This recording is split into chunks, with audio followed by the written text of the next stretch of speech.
Thank you.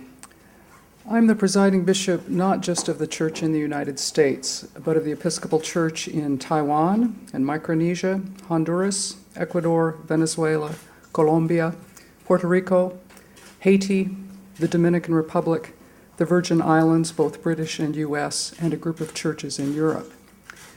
And I say that because we are all interconnected. My context reminds me of that daily, and I think the bishops who are here for this conference are being reminded of that fact as well. We spoke in our Bible study this morning about a theological perspective of creation as the body of God, that all that is created reflects the image of God, not just human beings, and that our own Christian tradition has had a very mixed history in being able to affirm that understanding.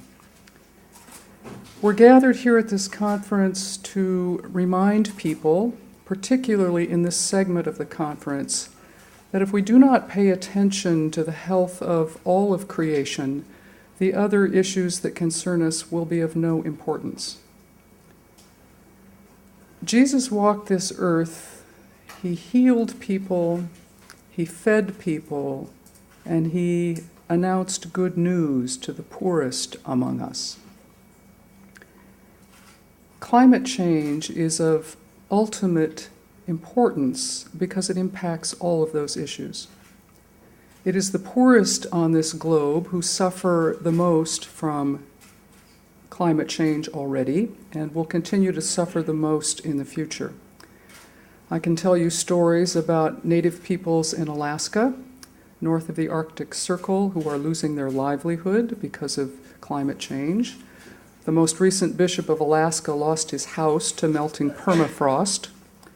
I can tell you stories about the South Pacific, where people are being moved from ancestral homelands because they're disappearing under the sea. I can tell you stories about Haiti, where deforestation due to poverty is exacerbated by climate change.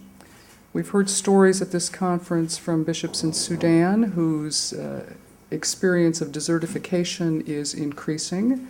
Returning people are unable to grow crops because of changes in rainfall patterns and the reduced fertility of the soil as a result of climate change. Every part of this communion can tell you a story about how this looming disaster, this disaster already begun, is going to affect the poorest people in his or her diocese. This is of utmost importance. Salvation is about healing and wholeness and holiness. Those words all share a common root and meaning. And if we do not pay attention to the incarnate reality of creation, both human and non-human, around us and the ways in which it reflects the image of God, we have not engaged our Christian duty. So I'm grateful for your presence and your willingness to tell this story to the larger public.